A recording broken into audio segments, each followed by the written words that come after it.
Hello and welcome to Just Painting for Fun. Today we're working on a painting of Glacier Bay.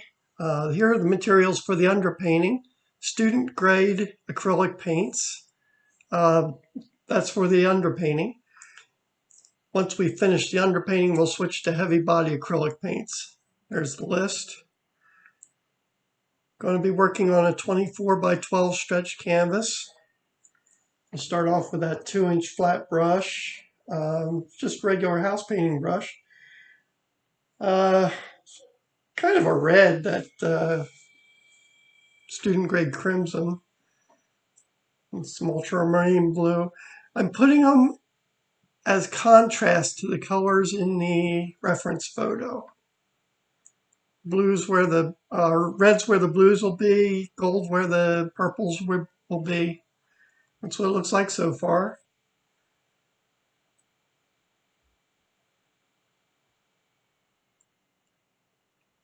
Switch to heavy body acrylics. Alizarin Crimson, Cadmium Red, both blues. I've added this week Dioxazine Purple. It's a single pigment color. That means it's not mixed from red or blue. It's the pigment is actually purple. Very intense color. Going back to the blues and cadmium white, or titanium white, excuse me. Notice I didn't draw the image this time. I've just kind of blocked it in with little bits of color. We're doing impressionistic style this time. The drawing in Impressionism is more just bringing planes together, planes of light, planes of color.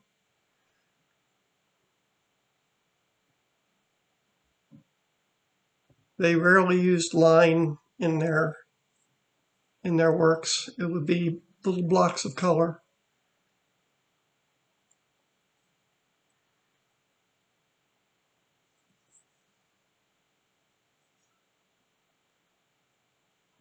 In white mixes, I usually use yellow oxide, maybe a little cadmium red, a little cadmium yellow. I put them on the brush and then spread them on the canvas to mix. A style called color merging. That's a technique that the Impressionists used.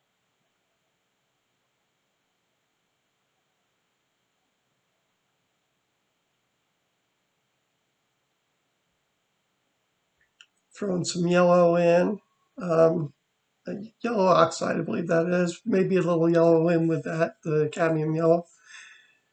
I put that in there because there was a lot of purple going on. I want the contrast. Even if it will be covered up, I know it's there and it affects what I do next. Like right there, immediately I'm covering it with a little bit of the blue. That's the Dioxazine Purple. Sorry if I mispronounced that.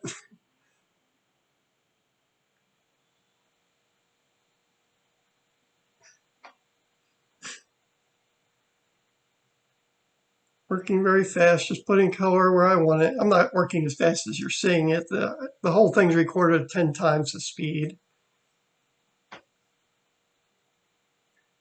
Adding some reds in there where there will be darker greens and such in the painting.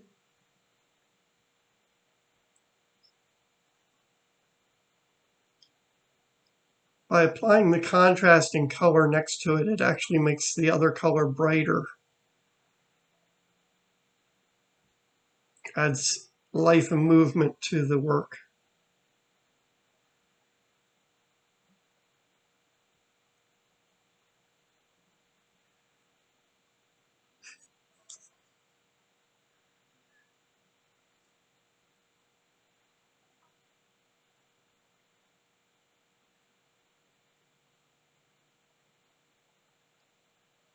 Just working the sky until I'm happy with it at this point. Occasionally you'll see I just put some white on there. It does eventually get mixed in with other colors. Either they get placed over top of it, or sometimes I'll blend it on the canvas, push it around a little bit.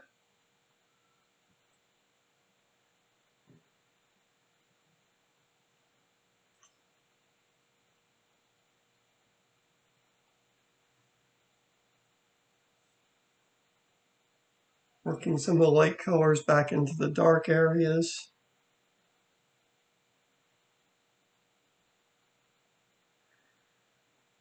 Impressionism is all about light and color.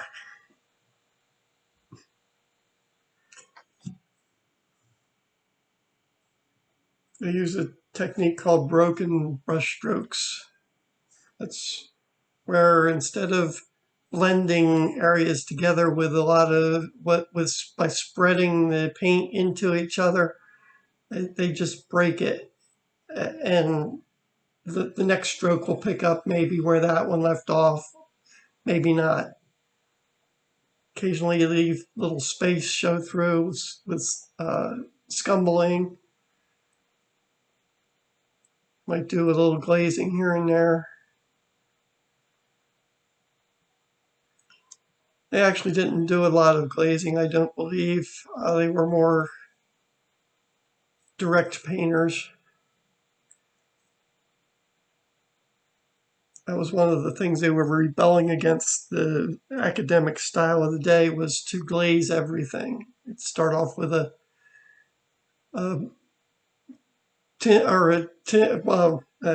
monochromatic underpainting and then glaze everything. The Impressionists were rebelling against that. They wanted more direct painting.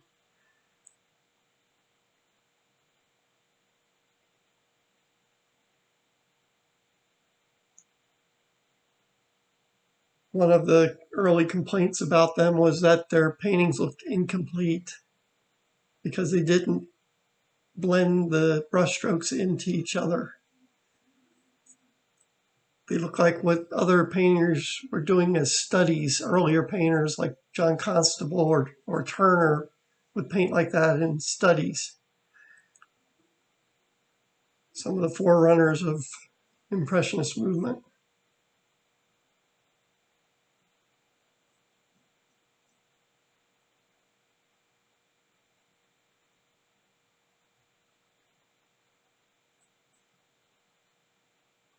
A couple of marvelous painters, Constable and Turner.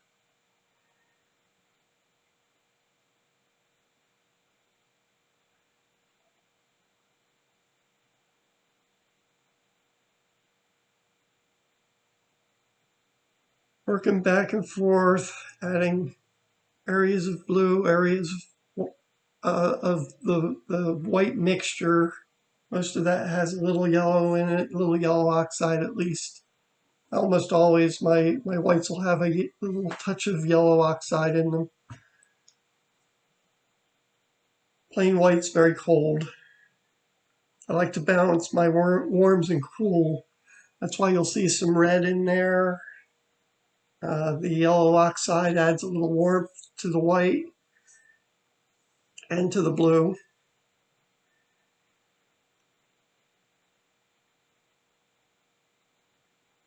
That purple is an extremely intense color. It's actually the strongest tinting color, from what I understand. A little detail work here. I've switched to the 3/8 inch flat brush.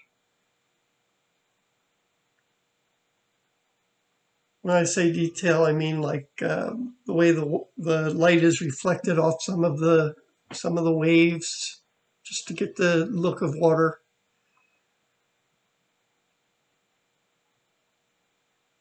And a little snow to that mountain back there. It's hard to see with the cloud structure in front of it, but it's there in the photo. So I wanted it. Not that that matters, but I wanted it. This is actually an area of Glacier Bay where there weren't any glaciers. This was on the way in or on the way out, I forget when I took the picture. But lovely place if you ever get a chance to go. Glacier Bay in Alaska. One of the most amazing places I've ever seen. Took dozens of pictures, hundreds of pictures to use in paintings later. This is one of those. I just like the cloud formations and the play of dark and light in this one was quite nice, and I could invent color. You'll notice that my colors aren't matching exactly. All right, let's call that done. Little view of the painting, some close-ups.